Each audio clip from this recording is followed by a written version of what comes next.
This is the Frugal Gardener, and I'm back in the kitchen. Yep.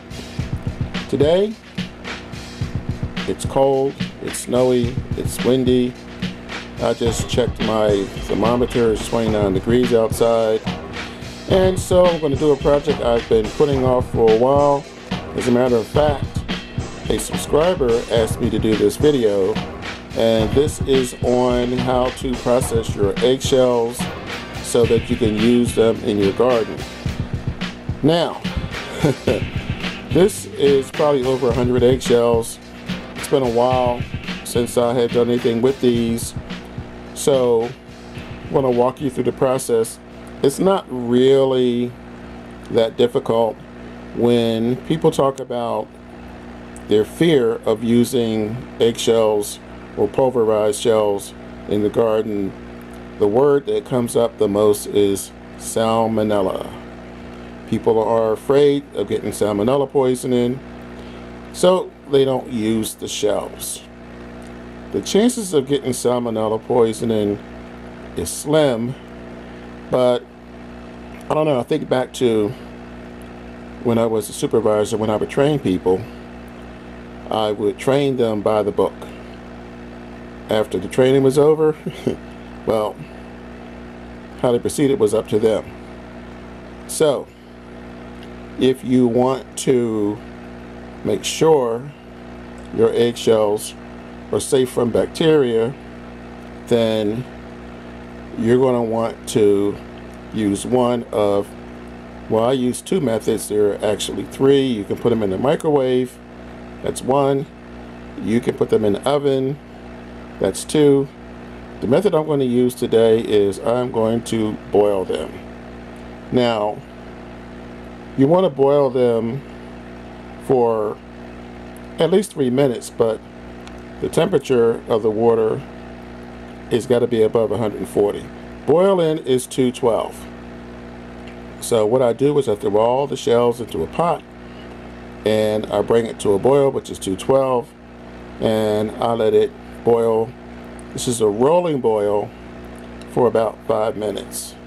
The key is to make sure that you get that temperature above 160 degrees.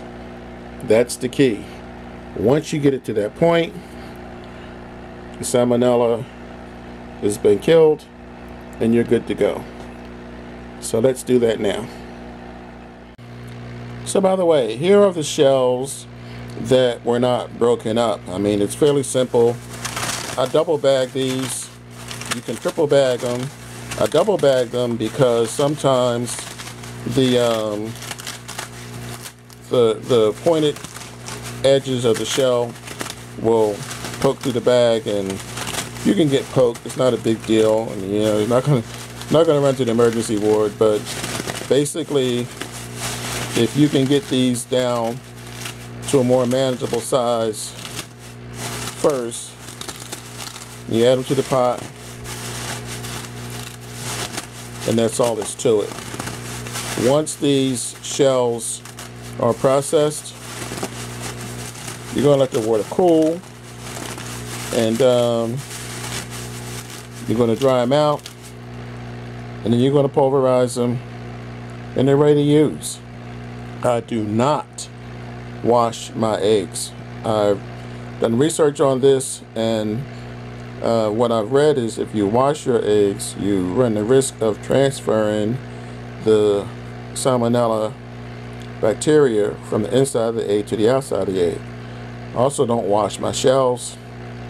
I mean, if you're boiling your water, and like I said, it's going to 212, then that's going to kill anything that's going to harm your garden or your plants.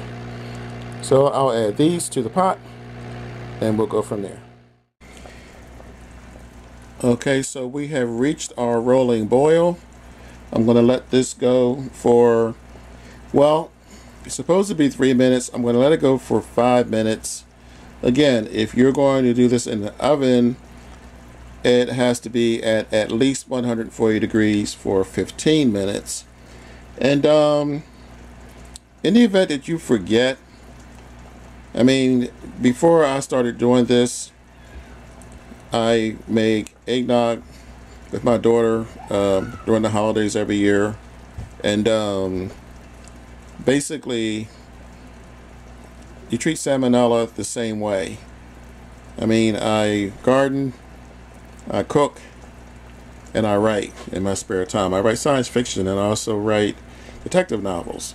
At any rate, the same rule for killing salmonella applies if you're making eggnog or if you're using your eggshells in the garden. So that's it. That's my video of how to process your eggshells. We're going to put a link to the video that I did on how to actually process your shells for the garden. The link tells you how to pulverize your shells and how you can use them once they're dried and pulverized for your garden. So that's it, gang.